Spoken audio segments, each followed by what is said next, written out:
And Khamzat is saying that the UFC finally has a fight for him, told him that he will be fighting in Abu Dhabi. And this is a celebration, ladies and gentlemen. This is a celebration because we've been waiting for this.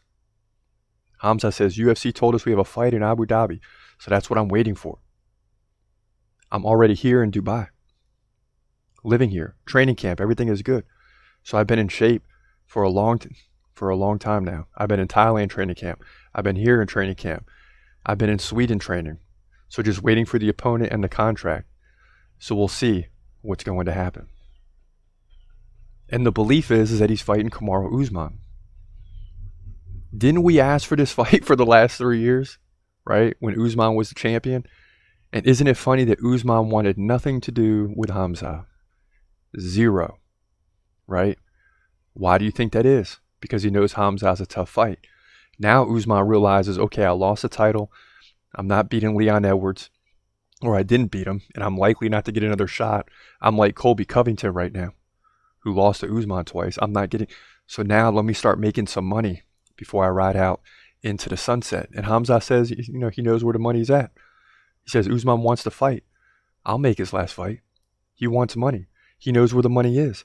Everybody knows the money. Now I'm going to fight this guy in Abu Dhabi and smash him, finish him. Then they have to give me that title shot. The unfortunate thing here is that he's still not going to get a title shot. I mean, if he fights Usman at 170, that makes the fight much more interesting because there's a lot of people that question whether Khamzat can make weight or not, right? They question whether this guy can make weight.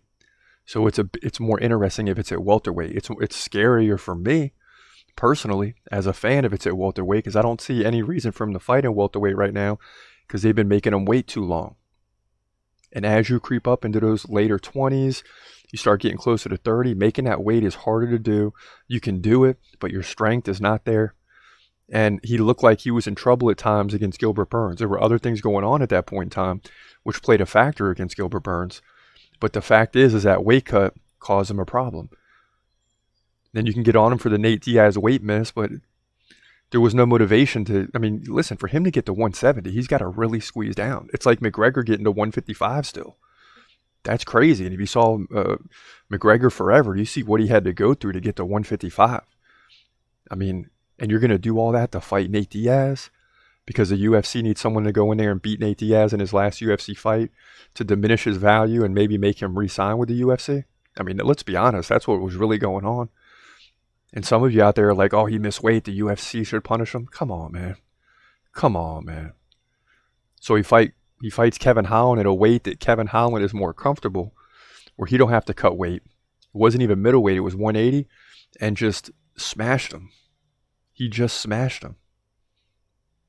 And this is what it sounded like that night. And as I played this clip back when him and Kevin Holland fought, please understand that when him or McGregor fight, even Adesanya really, I'm a nervous wreck. But when Khamzat is fighting, I'm really a nervous wreck because of all the trash I've talked over the last 3 or 4 years. You know, it's like saying, hey, I'm going to graduate high school. And you're telling your whole family, you're telling everybody, I'm going to do it. I'm going to graduate. I'm going to make it through. And then senior year, you quit and you don't get your high school diploma. Now you got to see all those people. And they're like, I thought you said you were going to do this, or I thought you said you were going to do that.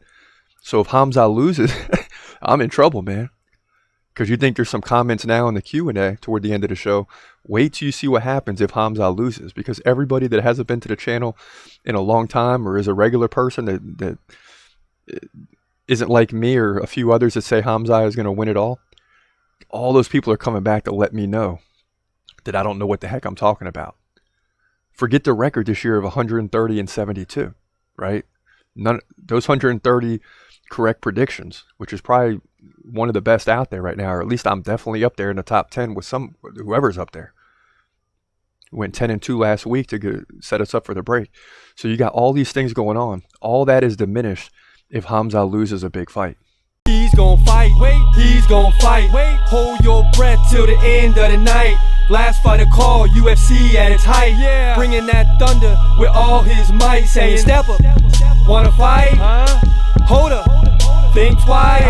Gladiator, assassin, reckless, no abandon. Walk through that cage, he'll leave your ass stranded. Wake up, hey, where you at? a baseball bat.